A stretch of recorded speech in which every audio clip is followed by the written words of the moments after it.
I'm not a criminal, but being in jail automatically identifies you as criminal.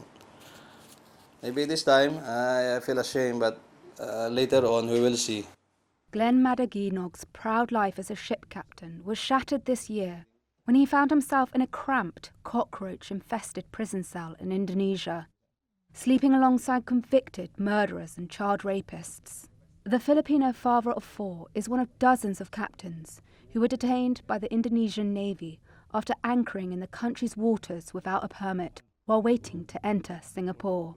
Early of September 16, the chief officer wake me up, informing me that there is a Navy around. There's a Navy boat calling us that they want to check the vessel's documents, something like that.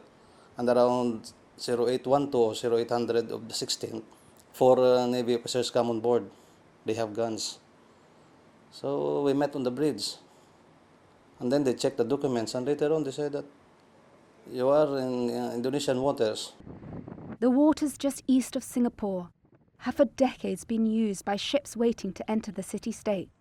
But the Indonesian Navy has cracked down on vessels it says are anchoring in its territory without paying port fees. Reuters spoke to a dozen people involved in the captain's cases, from ship owners to insurers to the captains themselves. They say most of the other captains were freed after just a few weeks, once ship owners had made unofficial payments to naval intermediaries of between $300,000 and $400,000 US.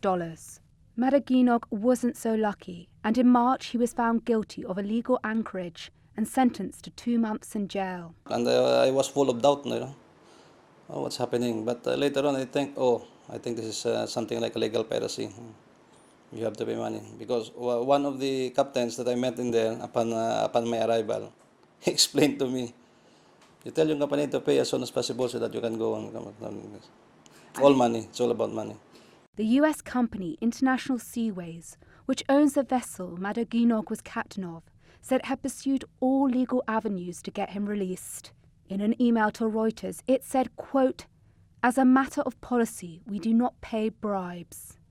The Indonesian Navy has said it never requests or receives money to release vessels, and that detentions are handled through the courts, or ships are released if there's insufficient evidence to prosecute. It did not respond to requests for additional comment for this story.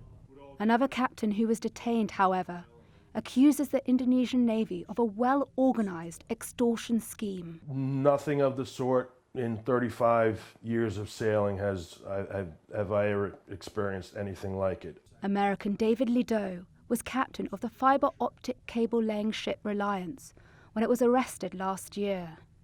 Lido met Madaginog whilst in detention at Indonesia's Batam base, and they struck up a friendship, washing clothes and burning trash together in the yard outside their rooms.